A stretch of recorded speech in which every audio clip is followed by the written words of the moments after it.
Queridos, vamos pegar nossas Bíblias e também o nosso livro, né? O livro Nascidamente. E vamos seguindo. Antes de tudo, eu quero que vocês abram a escritura no Evangelho no livro de Gênesis, no capítulo 2.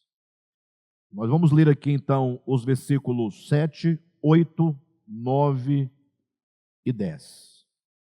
Dizem assim esses versículos: Então formou o Senhor Deus ao homem do pó da terra, e lhe soprou nas narinas o fôlego de vida, e o homem passou a ser alma vivente. E plantou o Senhor Deus um jardim no Éden, na direção do Oriente, e pôs nele o homem que havia formado. Do solo fez o Senhor Deus brotar toda sorte de árvores agradáveis à vista e boas para alimento, e também a árvore da vida no meio do jardim, e a árvore do conhecimento do bem e do mal. Amém, queridos?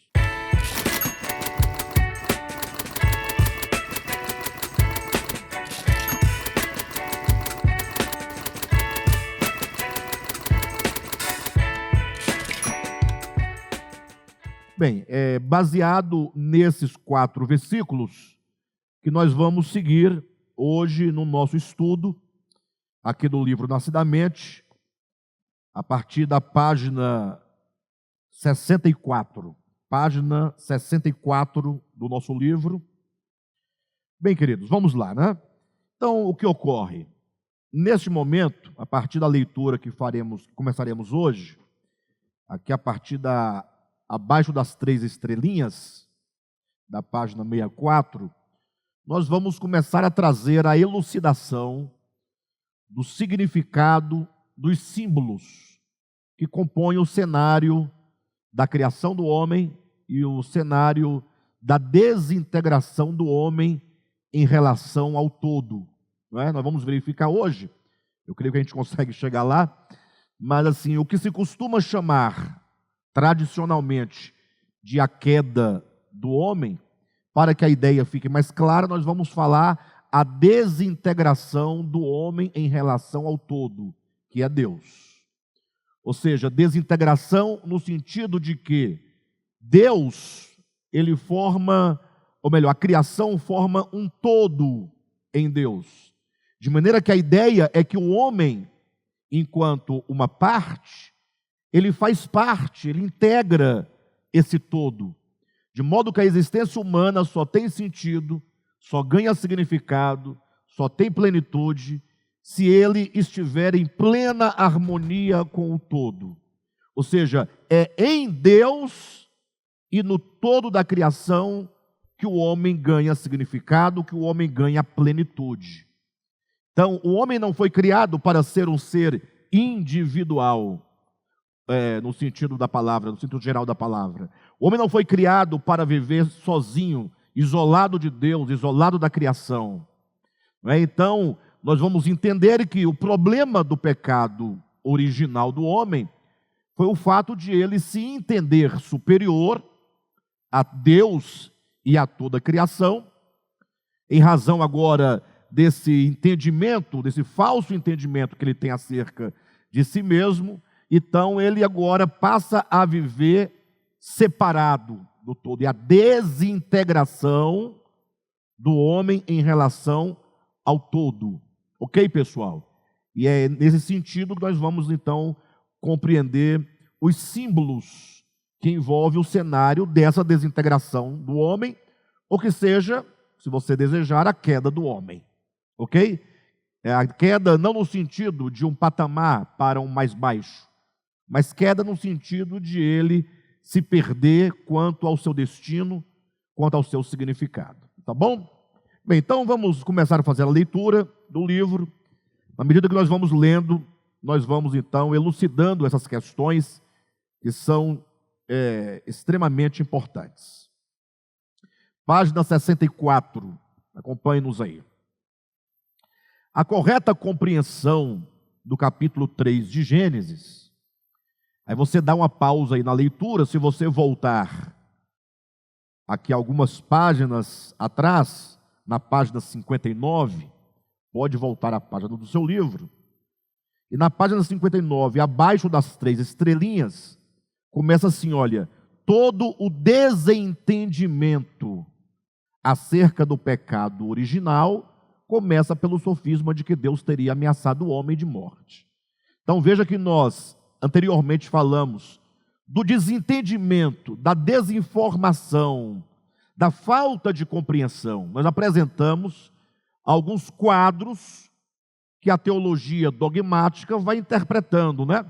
Chegando à conclusão fatal de que Deus seria mau, Deus seria perverso, enfim.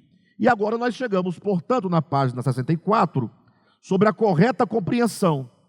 Se nós falamos nas mensagens anteriores sobre a falta de compreensão, nós agora vamos abordar a compreensão que nós julgamos ser a mais correta, ou melhor, a mais coerente com a revelação das Escrituras, tá bom? Sigamos.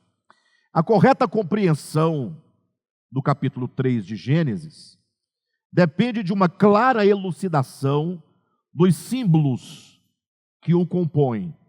As duas árvores, a árvore da vida e a árvore do conhecimento, que se destacam entre as demais árvores do jardim, o ato de comer seus frutos e a serpente. Então são basicamente esses 4 elementos que compõem o cenário.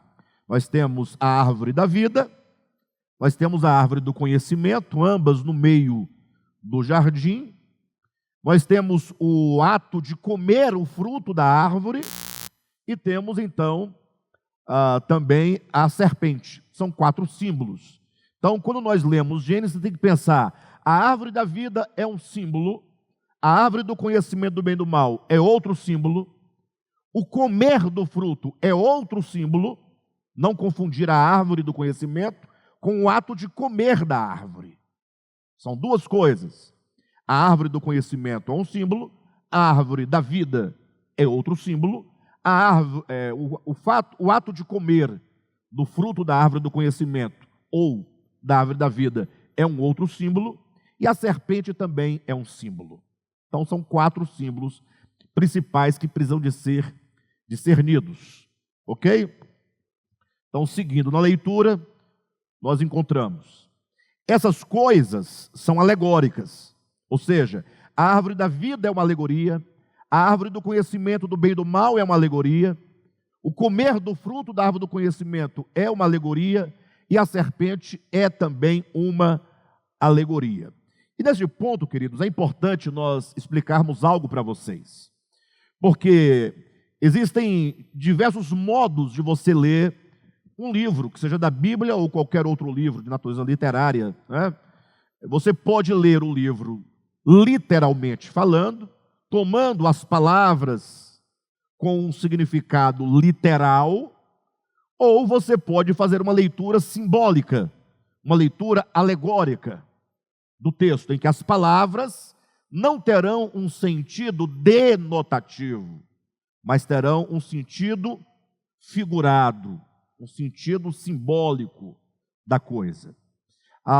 Toda a questão está exatamente aqui. O cristianismo como um todo decidiu ler Gênesis capítulo 3 com um sentido literal.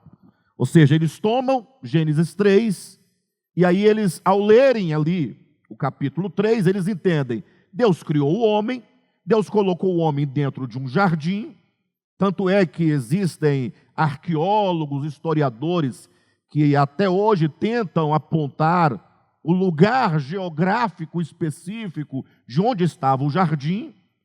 Eles decidiram ler as 2 árvores como sendo 2 árvores literais, né? E que o homem e a mulher, então, comeram, literalmente, do fruto da árvore do conhecimento do bem e do mal, e de lá para cá, vocês sabem o que aconteceu, está tudo diante dos nossos olhos, todo tipo de miséria que acomete o mundo. Então, o cristianismo, de um modo geral, que é o cristianismo dogmático, teológico, decidiu ler Gênesis 3 literalmente.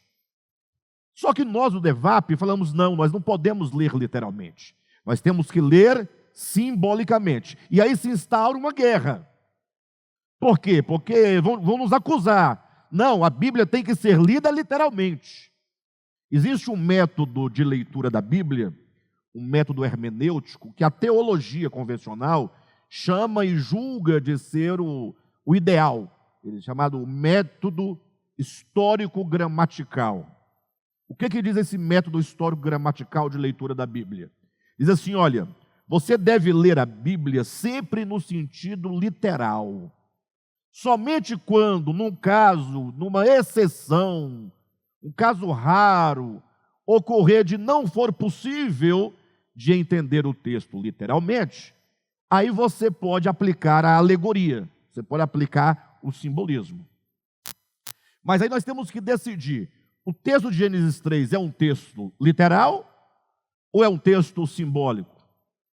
O que você não pode fazer é ler uma palavra com um sentido literal e ler a próxima arbitrariamente com um sentido simbólico. Porque aí você que fica decidindo, literal, simbólico,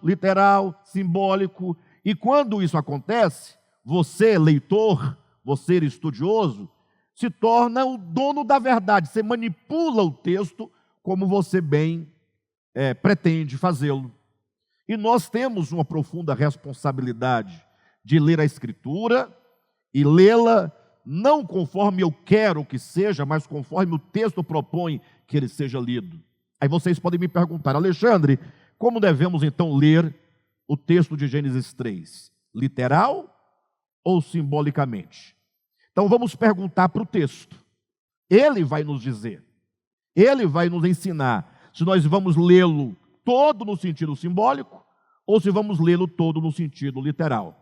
Então, como é que eu pergunto para o texto? Então, vou dar aqui para vocês alguns exemplos, ok? Baseados em Gênesis 3, para que nós possamos encontrar no próprio texto bíblico uma resposta. Então, nós temos lá o caso da mulher, né? Gênesis 3 fala que a mulher se aproximou da árvore do conhecimento do bem e do mal, e ali a serpente lhe falou. Aí começa um diálogo, segundo o texto, da mulher com a serpente. Até aí tudo bem? É o que diz o texto, né? E o texto, pior, atenção, começa, capítulo 3, versículo 1, dizendo: mas a serpente, o mais sagaz de todos os animais que Deus havia criado. Abre a sua Bíblia, eu faço questão que você veja na sua Bíblia, para que você verifique o que estamos dizendo. Capítulo 3, versículo 1. Mas a serpente, mais sagaz que todos os animais que o Senhor Deus tinha feito, disse à mulher. Se eu perguntar para vocês a partir de Gênesis 3:1, quem disse a mulher? O que vocês me responderiam? Quem disse a mulher? A serpente. Mas só a serpente? O que diz aí o texto? A serpente mais sagaz que todos os animais que Deus havia feito. Eu pergunto, segundo Gênesis capítulo 3, a serpente aqui, se eu pegar o texto literalmente falando, a serpente não faz parte do grupo de animais que Deus havia feito ou não? Se eu tomar o texto literalmente, o texto está dizendo, olha, a serpente, dentre os animais que Deus criou, ela era o animal mais sagaz. Então, tomando literalmente o texto, eu tenho que admitir que quem falou a mulher foi uma cobra. E não é qualquer cobra, é a cobra animal que Deus havia criado, é o que diz o texto. Entretanto, não precisa desmarcar Gênesis, abra sua Bíblia em Apocalipse capítulo 12, e vejamos o que a Bíblia fala sobre essa serpente que falou à mulher. Capítulo 12, versículo 9, diz assim: e foi expulso o grande dragão, vírgula, a antiga serpente, vírgula, que se chama Diabo e Satanás. O que a Bíblia diz que é a serpente de Gênesis 3? O diabo, Satanás. Logo, A própria Bíblia me diz que a serpente de Gênesis 3 é simbólica, porque não é uma serpente, é o diabo. Quem está entendendo? Então, eu já começo Gênesis capítulo 3, versículo 1, sabendo que quando diz, mais a serpente, vírgula, mais sagaz que todos os animais que Deus havia feito, disse a mulher, eu sei que eu tenho que entender não uma cobra, mas o diabo. Logo o texto está me dizendo, leia-me simbolicamente, não leia-me literalmente. Se você me ler o texto me dizendo literalmente, você vai se enganar achando que era uma serpente. E não era. A serpente, ela é um símbolo de uma consciência contrária à vontade de Deus. De uma mente, de uma razão que se opõe à vontade de Deus. Quem está entendendo? E como é que eu sei disso? Apocalipse capítulo 12, versículo 10. Agora veja um outro texto para que não fique nenhuma dúvida. Abra a sua Bíblia em 2 aos Coríntios capítulo 11. E veja o que diz aqui. Capítulo 11, versículo 3. Mas receio que, assim como a serpente enganou a Eva com a sua astúcia, assim também seja corrompida a vossa mente e se aparte da simplicidade e pureza devidas a Cristo. O que nós encontramos aqui nesse texto? Paulo dizendo que do mesmo modo que a serpente enganou a Eva no jardim, lá em Gênesis 3, é possível que essa mesma serpente hoje também nos engane. Ou seja, a serpente continua enganando até os dias de hoje. A serpente nunca deixou de enganar o homem. A serpente enganou a mulher lá no Éden, e hoje, diz o apóstolo Paulo em 2 Coríntios 11, versículo 3, ela também pode nos enganar.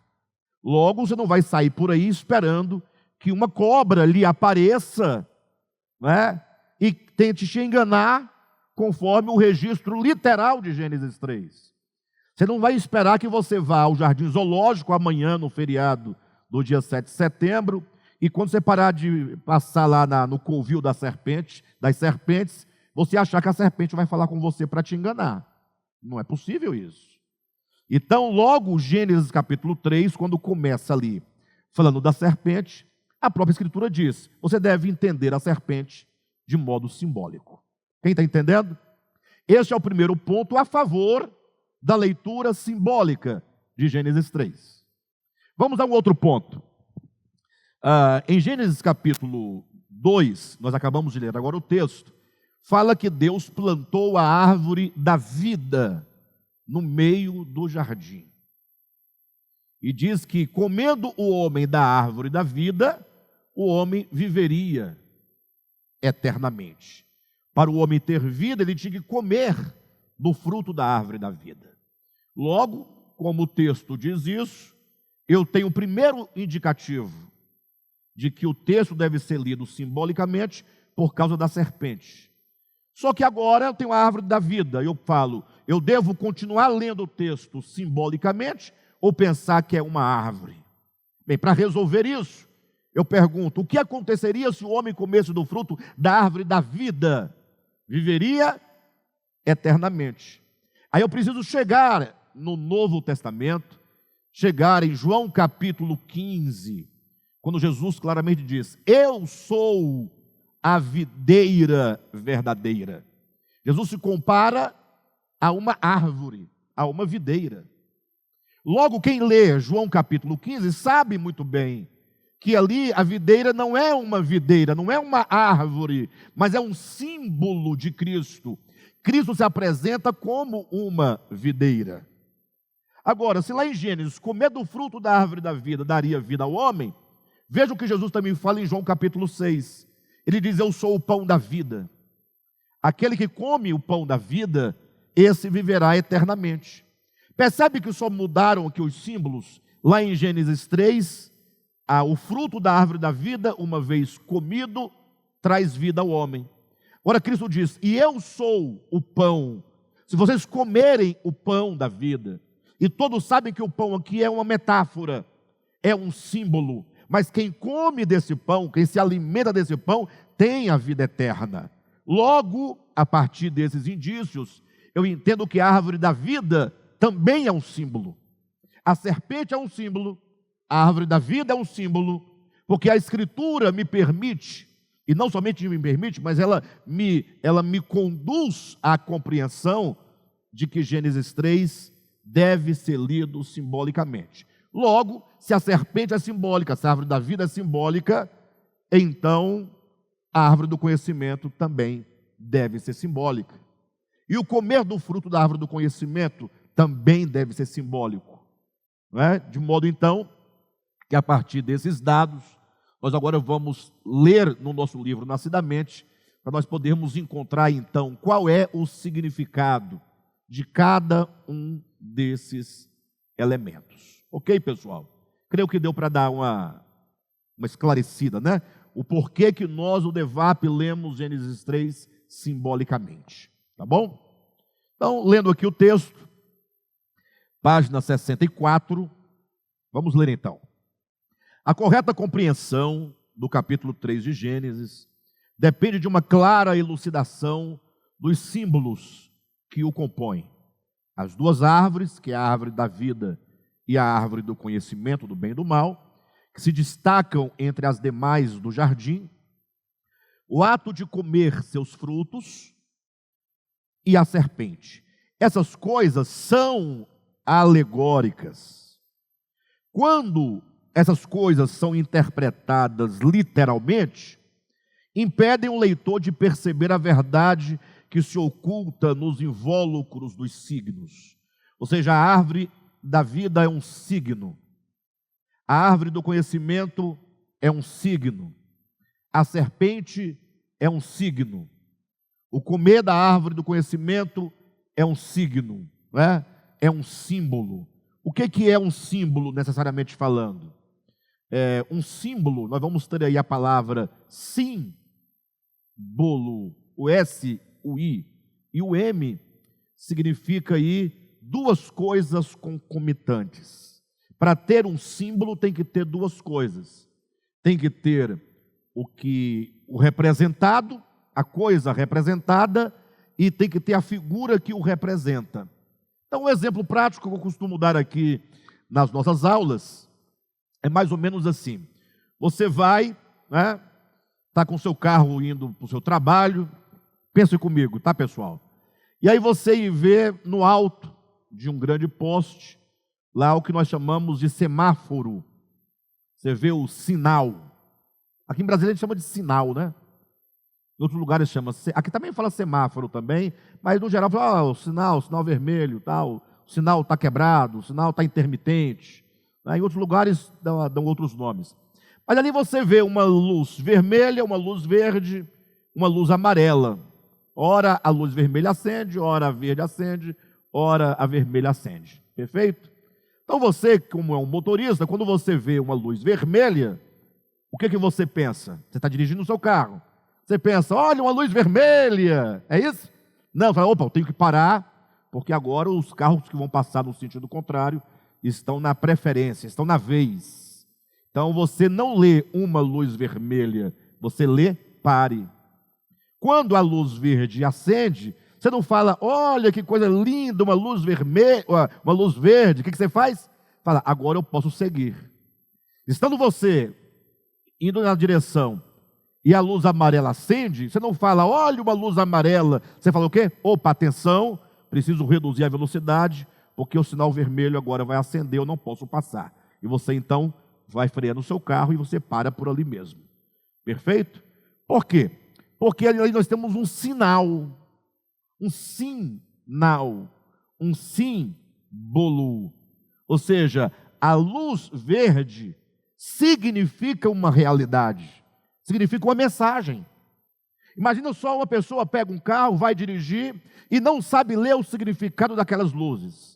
O que vai acontecer? Ele vai ter um problema, ele pode atropelar uma pessoa, ele pode bater no seu carro, ele pode levar uma multa. Ou seja, a falta de habilidade do motorista de ler o significado daqueles símbolos lhe trará certamente prejuízos. Então é preciso que, quando você está diante de um sinal, você veja a coisa material, que no caso do sinal é a lâmpada, é a luz, a cor da luz, e você saiba o significado. Quando lê um texto, você tem que olhar para a coisa, é uma árvore, e saber o que ela significa. Se você vê a árvore, mas não vê o significado, você vai ter um prejuízo de compreensão daquilo que Deus quer transmitir. Então é necessário nós discernirmos esses signos, discernirmos esses sinais, discernirmos esses símbolos. Então, página 64 diz: essas coisas são alegóricas. Quando interpretadas literalmente, impedem o leitor de perceber a verdade que se oculta nos invólucros dos signos. Uma vez ignorados os significados que os significantes representam, restam apenas os elementos carnais e pueris que não traduzem em si mesmos a realidade da transição do homem de seu estágio de ignorância ao de conhecimento, o exercício de seu livre-arbítrio e a sua consequente ruína espiritual, a saber, a desintegração humana no plano cósmico resultante do pecado original. E aqui nesse parágrafo, aqui no finalzinho, nós já começamos a trazer o significado, né? Veja, vamos voltar na página 64, bem no finalzinho aí do parágrafo, quando diz: uma vez ignorados, uma vez que o leitor ignora os significados que os significantes representam, ou seja, uma vez que o leitor ignora o significado da serpente, que ele ignora o significado da árvore do conhecimento do bem e do mal, que ele ignora o significado de comer do seu fruto, restam apenas os elementos carnais e pueris. Se ele não conseguir ver o significado, ele só vai ter os elementos materiais, só vai ter árvore, só vai ter fruto, né? Só vai ter cobra, coisas essas que não traduzem em si mesmos o quê? A realidade da transição do homem de seu estágio de ignorância ao estágio de conhecimento. Olhem para mim, por favor. O indivíduo está lendo o texto bíblico e ele se depara lá. Havia no meio do jardim a árvore do conhecimento do bem e do mal. O leitor deixa de perceber que a árvore, o nome da árvore é árvore do conhecimento do bem e do mal. Ou seja, é a árvore que traz ao homem o conhecimento, o discernimento entre o bem e o mal. Vocês sabem que a ideia de bem e mal é uma ideia propriamente do homem ou dos seres inteligentes. Os animais não têm ideia de bem e mal. Já observaram isso? Então, às vezes você vê um animal cometendo qualquer atitude, qualquer ato, e você julga, quanta maldade. Né? Inclusive eu vi um videozinho recentemente, né, de uma onça, um leão, que havia pego um macaco. Então uma macaca, né? Já tinha matado aqui no seu pescoço. Então a onça estava levando essa macaca mãe e um filhotezinho da macaquinha agarrado vivo na cintura da mãe. E a onça levando. E aí postaram essa figurinha, esse videozinho. E aí os comentários das pessoas: ai, que coisa, quanta maldade, tanta coisa ruim que há nesse mundo, etc. E eu fiquei pensando, mas para o animal não existe bem ou mal. Esse sentimento, essa interpretação de bondade, de maldade, se o que a onça fez é bom ou se é mal, não pertence ao mundo dos animais ou do mundo infra-humano. Conceito de bem e mal é um conceito humano, é um conceito de seres inteligentes. Ou seja, se o homem não tinha o conhecimento do bem e do mal, presta atenção, porque é dito que essa árvore é a árvore do conhecimento do bem e do mal, o que significa que antes do homem chegar a essa árvore, ele não tinha o conhecimento do bem e do mal. Ele não tinha.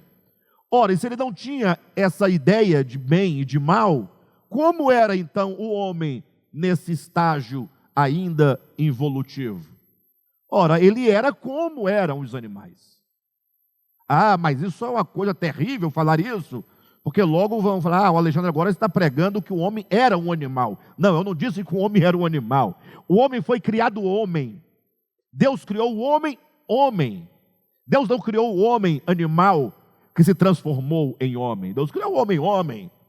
Agora, quando Deus cria o homem, Deus o cria dentro de um processo natural de crescimento. Vocês já se perguntaram como foi que Deus criou o homem? Você já parou para pensar? Você fala, pastor, mas todo mundo sabe, basta você ler Gênesis capítulo 2. Deus pegou o barro lá do rio, fez o boneco, soprou nas narinas e o homem saiu andando por aí. Eu falei, você acha que foi assim mesmo? Vamos tentar reproduzir a imagem. Vamos tentar. Primeiro que para poder pegar o barro lá no rio, você tem que fazer o quê? Descer até o rio. Aí você começa a construir um desenho animado, um filmezinho. Deus descendo ao rio. Essa imagem não é muito infantil? Não é muito pueril?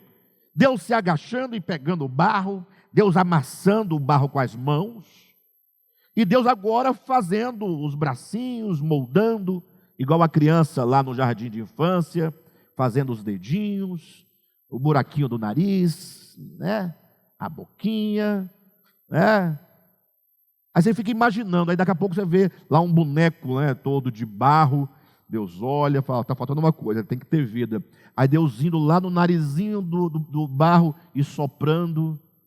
Ora, gente, já era para nós desconfiarmos que esse texto, conforme está aqui, é um texto meramente pedagógico, é um texto simbólico. Primeiro porque Deus, no seu ser, em toda a sua essência, Ele é um ser infinito. O ser infinito não está para o finito. Tanto é que quando Deus quis se mostrar ao homem e salvar o homem, o que Deus fez? O verbo se fez o quê? Se fez homem, ele se faz carne. Porque não há como o divino, o eterno, o infinito, lidar fisicamente com as coisas finitas e materiais. Então, o homem, quando ele foi criado por Deus, ele foi criado potencialmente homem, potencialmente inteligente.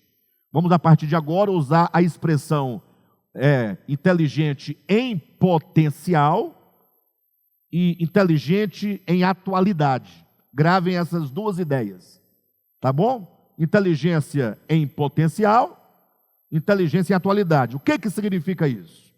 Bem, para ilustrar, pense numa semente. Numa semente de abacate. Todo mundo conhece uma semente de abacate, que nós chamamos de caroço de abacate. Todo mundo conhece? Então, imagina você pega um caroço daquele, uma semente de abacate nas mãos, e o que você vê? Você vê uma semente. Você só vê uma semente. Se você abrir no meio, é uma semente aberta ao meio. Você não vê mais nada além disso.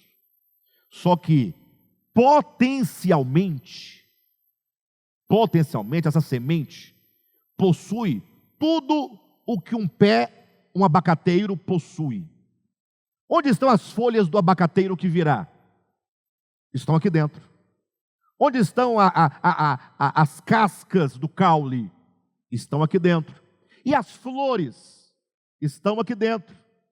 E os frutos que serão produzidos pelo abacateiro? Estão tudo aqui dentro em potencial, em potencialidade. Já estão em potencial, mas não estão em atualidade, porque no momento você não vê as folhas. Mas o poder de produzir as folhas, o poder de produzir as flores, o poder de produzir o caule, os galhos, os ramos, os frutos, estão aqui dentro, está aqui dentro. O poder em potência, em potencial. Aí você planta. Aí essa semente, então, ela vai germinar e vai começar. Aquilo que era ou que é em potencial, começa a se atualizar. Começa a crescer. Daqui a pouco você vai ver que tem um caulezinho fino, mas é um caulezinho. Sim ou não? As folhazinhas tenras, e ele vai crescendo, crescendo, crescendo, se torna um grande abacateiro, e aí vem os frutos, os abacates. Agora você vai dizer que agora, aquilo que existia em potencial, existe agora em atualidade. Deus, quando criou o homem, Deus o criou potencialmente, com inteligência, com razão, com livre-arbítrio, liberdade, sensibilidade, senso, justiça, verdade, luz, trevas, esses conceitos todos que são grandemente filosóficos, tudo isso havia no homem, mas em potencial, não em atualidade. Então o homem tinha, mas não tinha. Tinha, mas não havia aflorado, não havia despertado, não havia se manifestado. Querem uma prova do que eu estou dizendo? A prova é você próprio. Quando você nasceu, você era um bebezinho, era um homem perfeito, completo. Você não se lembra, sua mãe se lembra. Quando ela te pegou no colo a primeira vez no hospital, estava ali um serzinho, um ser pequenininho, potencialmente o que você é hoje. Mas naquele momento não tinha linguagem, não tinha percepção clara, não tinha o tato ainda, não é? O tato já definido, não tinha o ouvido aguçado, a inteligência não raciocinava, né? Ou seja, potencialmente é um ser pleno, completo. Agora é preciso crescer, desenvolver e chegar à atual situação hoje de homens e mulheres crescidos e inteligentes. Então o que nós éramos em potencial veio a se atualizar e a se manifestar com o nosso crescimento. Então, quando Deus cria o homem, Deus não cria um homem pronto. Entenda isso de uma vez por todas.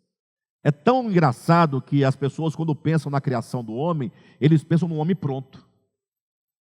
E quando você olha para a própria história da humanidade, o homem não esteve pronto, não está pronto e caminha para estar pronto. Até que, inclusive, tem piada de crente. Já ouviram piada de crente? É engraçado, né? Tem várias piadas de crente, piadas de Bíblia, charadas, né, na verdade. Aí eles fazem concurso bíblico.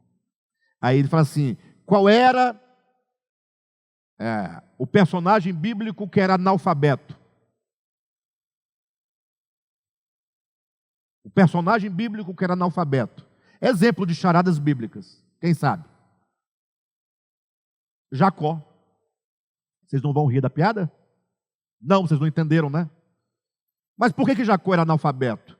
Porque Jacó amava Raquel e não lia. Te peguei, Jeová. Te peguei. Charada bíblica, né? A pessoa fala, mas o que tem a ver com o assunto do homem que não foi criado pronto, etc. É porque a partir dessas charadas bíblicas, criaram a seguinte charada. Como é que é a história? Agora eu me esqueci da piada, da brincadeira. Enfim. É uma pergunta, eu não vou lembrar agora da história, mas a pergunta era se o primeiro homem, Adão, tinha umbigo. Se tinha umbigo, né? A pergunta é interessante. É interessante. Porque o que é o umbigo? Não é onde está ligado o cordão umbilical? Você tem que ter uma mãe. Como Adão não teve mãe, logo Adão não tinha umbigo. Essa é a ideia. Então vocês veem até onde chega a imaginação das pessoas. Não é? Ou seja, eles vão tomando o texto tão literalmente que eles vão criando complicações para o próprio entendimento das coisas. Então, quando Deus cria o homem, vamos entender, Deus o cria potencialmente capacitado, em potencial, de ser o que ele há de ser ainda, do que ele é hoje, do que ele há de ser. O homem ainda está no seu estágio de evolução, ele ainda está crescendo, o homem não atingiu ainda o limite necessário do crescimento.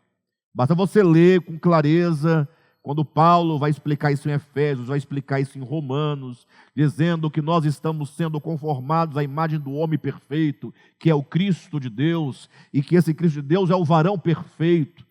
Nós vamos então, quando nós atingirmos a perfeita varonilidade, a estatura de varão perfeito. Então é um homem que está em construção.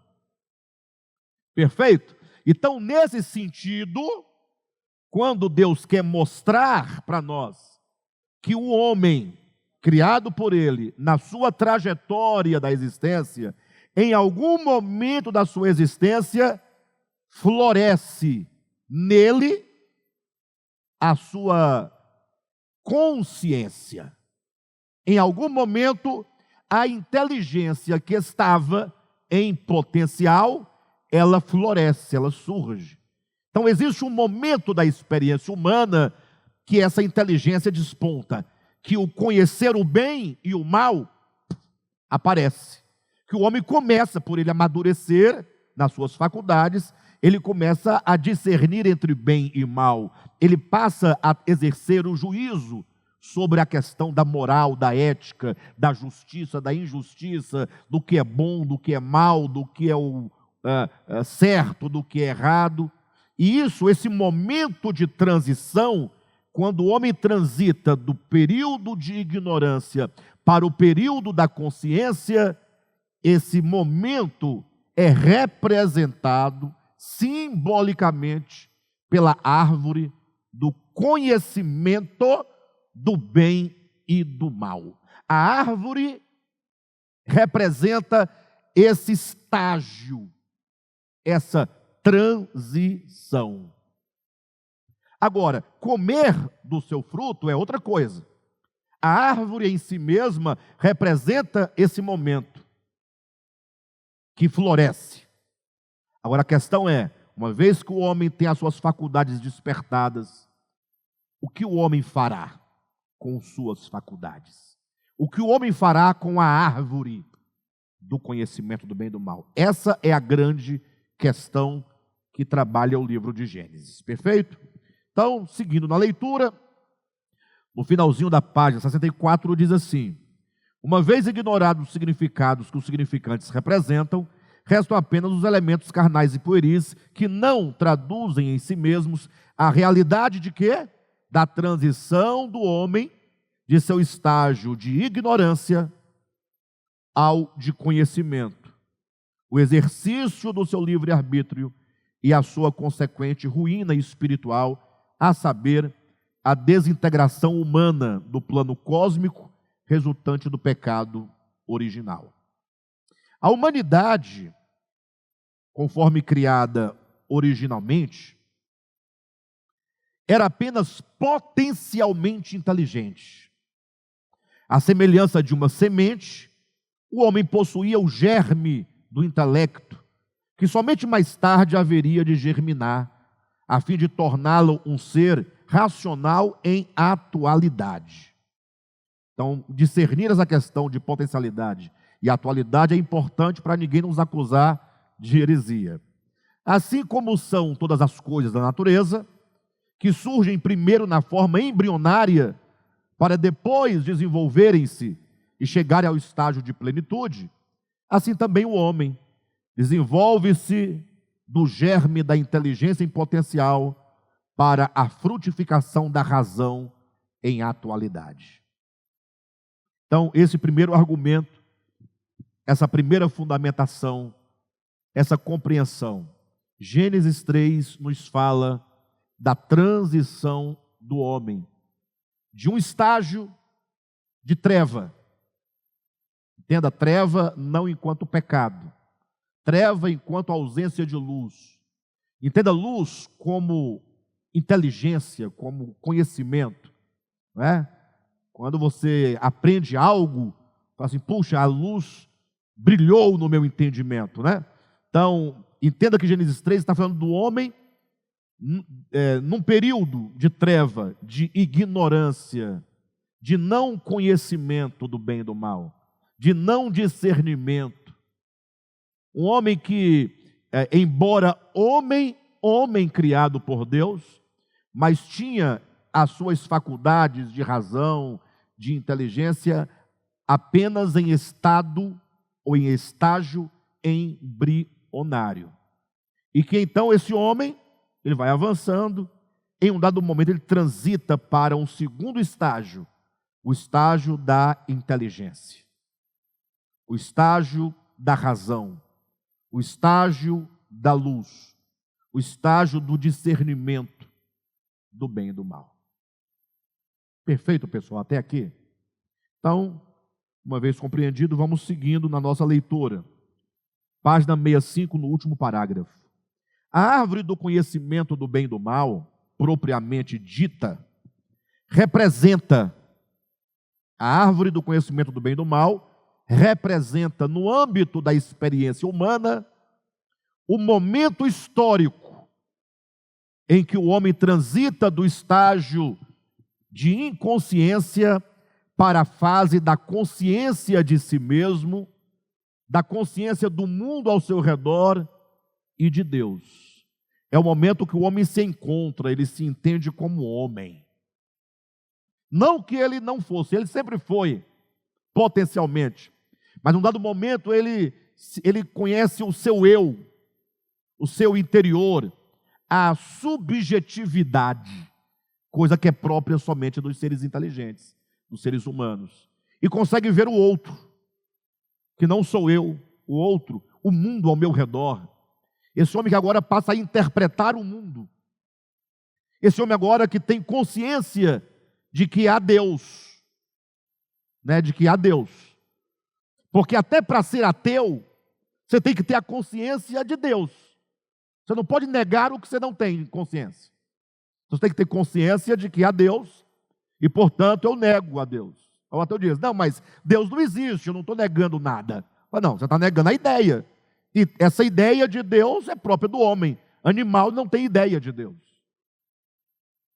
Então, quando o homem atinge a plenitude do seu, ou melhor, atinge esse estado de consciência, ele passa a se ver, a se entender como ser humano, o outro, a criação ao seu redor e o Criador. Refere-se, portanto, à árvore do conhecimento do bem e do mal, refere-se, portanto, à germinação de sua inteligência, até então adormecida nas trevas da ignorância. Não brotou essa árvore de um mero e simples horto. Agora tem que entender isso aqui. Olhem para mim, pessoal. Olhem para mim. Nós estamos falando da árvore do conhecimento do bem e do mal.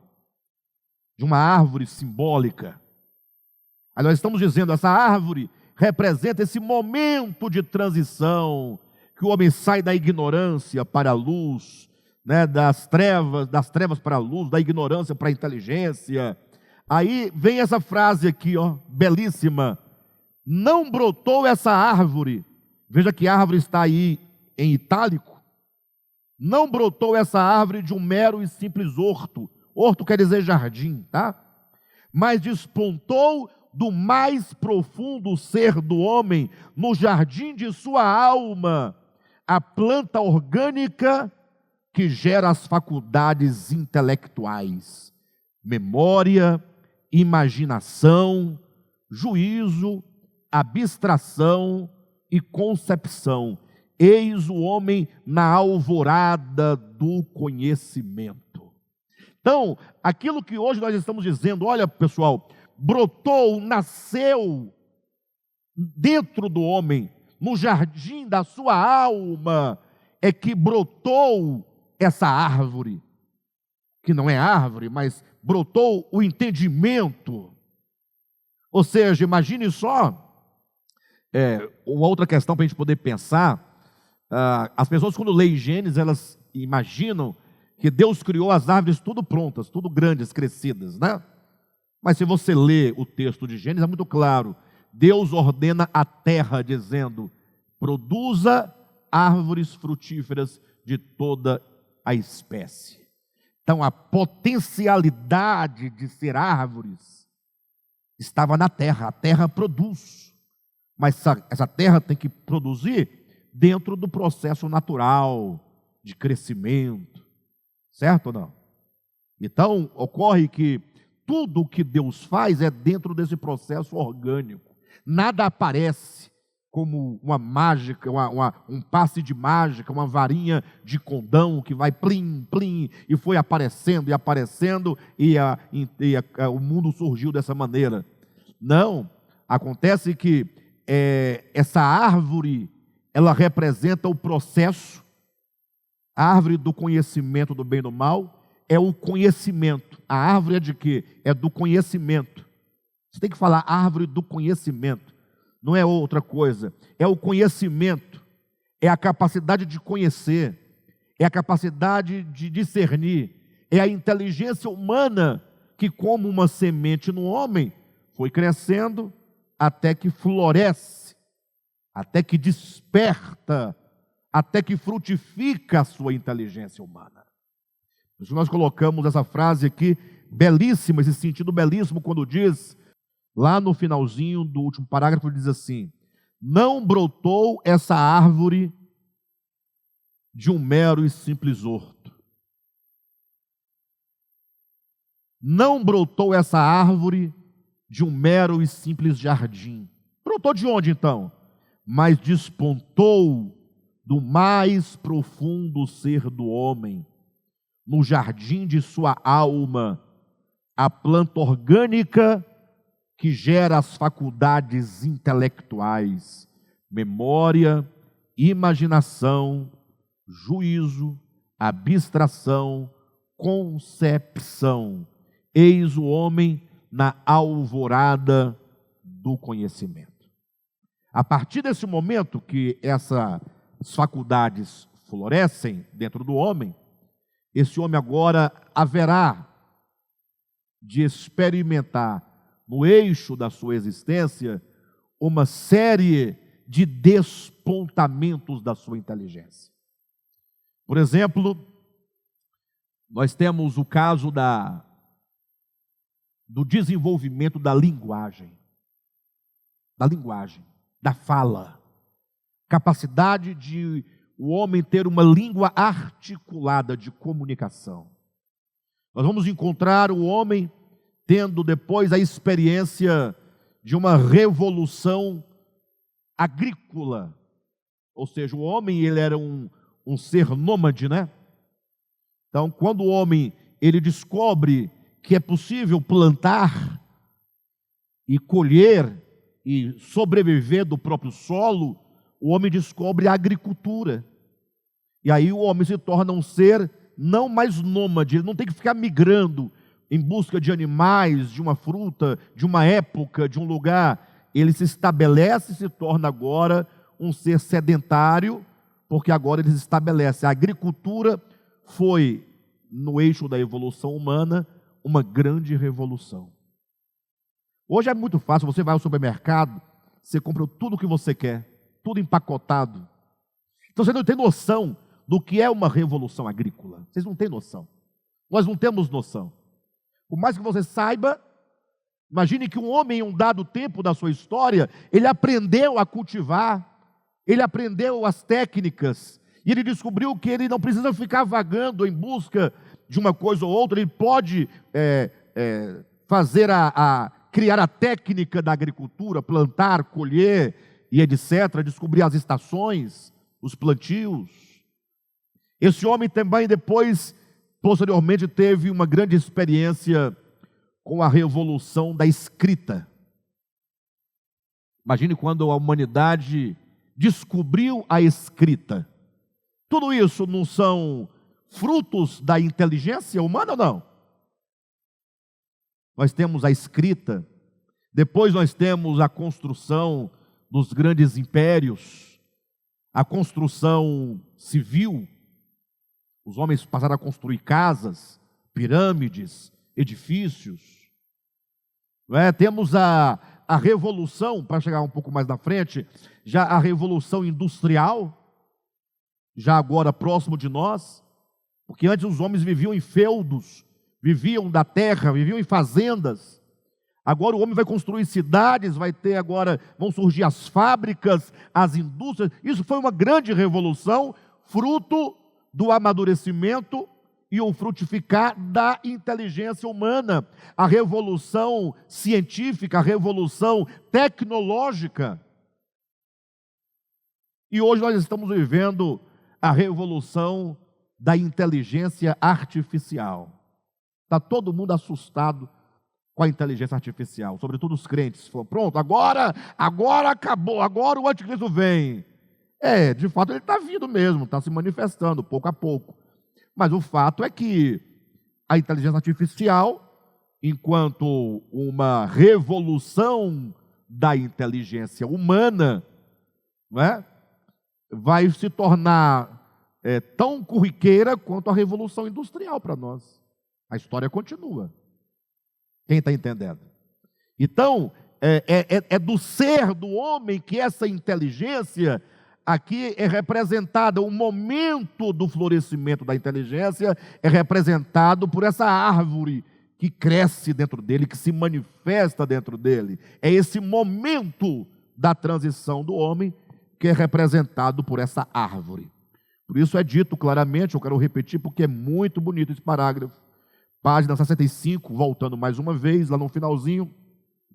Não brotou essa árvore de um mero e simples horto, mas despontou do mais profundo ser do homem, no jardim de sua alma, a planta orgânica que gera as faculdades intelectuais, memória, imaginação, juízo, abstração e concepção. Eis o homem na alvorada do conhecimento.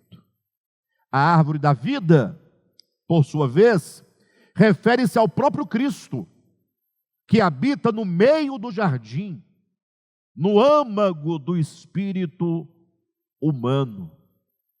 O Logos, pois, é a própria vida. A árvore de quê? Como é o nome da árvore? A árvore da vida. Você tem que parar um pouco e pensar o símbolo. A árvore da vida. A árvore cuja essência é a vida, e cuja vida, que é a sua essência, se dá ao homem por meio do seu fruto. Ora, o que é a vida? Nós temos falado isso aqui no ministério aos domingos. Alguns não estão entendendo, alguns estão voando, alguns não estão nem ouvindo. Mas eu estou insistindo, nunca pense a vida enquanto uma coisa criada. Não existe vida criada. A vida é que cria todas as coisas. A vida é sempre criadora. Ora, logo a vida só pode ser o próprio Criador, só pode ser o próprio Deus. E disso nós temos o testemunho da própria Bíblia, quando diz claramente, alto e bom som, a vida se manifestou e nós a vimos. 1 João capítulo 1, versículo 2, João vai dizer que quando Cristo de Deus se fez carne, ele diz, a vida se manifestou. Ou seja, o que é a vida? É o próprio Cristo. Logo, a árvore da vida só pode ser Cristo. Então, por isso nós estamos dizendo aqui nesse parágrafo da página 66, a árvore da vida, por sua vez, refere-se ao próprio Cristo, que habita onde? No meio do jardim, no âmago do espírito humano. O Logos, pois, é a própria vida, e a vida é a verdadeira luz que ilumina a todo homem que vem ao mundo. No tempo determinado pelo Pai, quando a luz resplandeceu dentro do homem, despertou nele a capacidade reflexiva, fazendo-o experimentar pela primeira vez os efeitos da revolução cognitiva. Amém? Vamos parar por aqui, porque o tempo nosso está já bem avançado, mas veja bem, eu quero encerrar esse estudo de hoje apenas corrigindo talvez um pensamento que algumas pessoas têm. Alguns ouvem essa conversa nossa aqui e fica sem entender. Por quê? Ora, porque é acostumado a ouvir que Moisés estendeu o cajado e o mar se abriu, e o povo passou, e Faraó entrou, e as águas se fecharam e matou o exército de Faraó. E agora, essa noite, Deus vai abrir o mar vermelho para você passar. E os seus inimigos serão destruídos hoje à noite, quando Deus fechar as águas do mar vermelho. A pessoa passa a vida toda ouvindo essas coisas. Quando ouve uma mensagem como esta, fica pensando, esse camarada está trazendo isso de onde? Porque é muito estranha essa nossa conversa, se você compará-la ao que você ouve todos os dias, em todo lugar. Logo, as pessoas vão dizer, esse pastor está filosofando, está inventando. Não, nós estamos lendo Gênesis. É Deus nos ensinando, dizendo, olha, o homem, ele foi criado potencialmente inteligente, mas em um dado momento essa inteligência floresce, que é a árvore do conhecimento. E por que Deus nos ensina isso? Para mostrar que agora que o homem tem essa inteligência, Deus fala, você não pode fazer da sua inteligência o seu alimento cotidiano. Ou seja, o comer da árvore do conhecimento do bem e do mal, não é dar uma mordida no fruto, mas é fazer do fruto desta árvore, no caso da inteligência humana, fazer o seu alimento diário. Ou seja, o homem não foi feito para viver por meio do conhecimento, mas foi feito para depender de Deus. Agora, quem deu ao homem conhecimento? Foi Deus. Deus criou o homem para ter conhecimento. Só que Deus não fez o homem para fazer do conhecimento uma arma contra si mesmo, para tornar o homem egoísta. O que acontece com uma criança que vai crescendo e começa a despertar nela o entendimento? Vai ficando adolescente, logo ela já pensa que sabe mais que os pais. Sim ou não? E quanto mais ela cresce, quanto mais ela estuda, quanto mais ela conhece, mais ela vai se tornando independente dos pais. Com 15 anos ele diz, quando eu ficar maior de idade eu vou sair de casa. Ele fala para os pais. E não poucos saem, de fato. E quando o filho fica adulto e os pais mais velhos, os filhos sempre acham que os pais não sabem de nada. Quem sabe são eles. Por isso que Paulo vai dizer em 1 Coríntios capítulo 8, que o conhecimento ensoberbece. Então o que Deus está nos ensinando por meio do texto mosaico? Que esse conhecimento, essa inteligência, não pode nos dominar a ponto de nos tornarmos pessoas independentes de Deus. Quando o homem se vê inteligente, ele se vê soberano, ele se vê poderoso, ele logo despreza a Deus e constrói um caminho para si mesmo, para viver por si mesmo. É isso que é fazer da árvore do conhecimento do bem e do mal o seu pão de cada dia.